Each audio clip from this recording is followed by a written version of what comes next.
ദോശയും സമ്മന്തിയും ചായ ഉണ്ടാക്കുവേ യാർക്ക് വേണ വന്ന് സാപ്പിടலாம். ഇവിടെ സമ്മന്തി ഉണ്ടാക്കത്തില്ല. അതെ ഇവിടെ ശരിക്കും ഇങ്ങനെ ചർച്ചയുടെ ആവശ്യമുണ്ടോ? അമ്മൂമ്മ ശരിക്കും എന്താണ് പ്രശ്നം?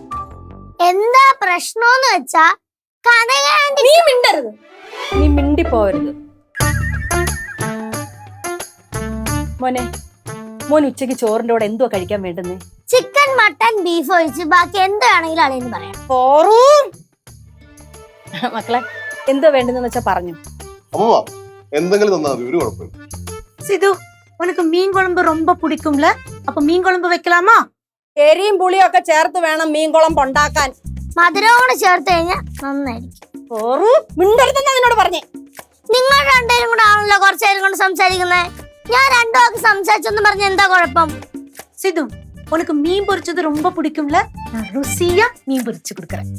വറുത്തതും പൊരിച്ചതും ഒക്കെ തിന്നാ കൊളസ്ട്രോൾ ഉണ്ടാവും. എന്നാലും ഒരു പ്രശ്നമൊന്നും ഇല്ലായിരുന്നല്ലോ അളിയ.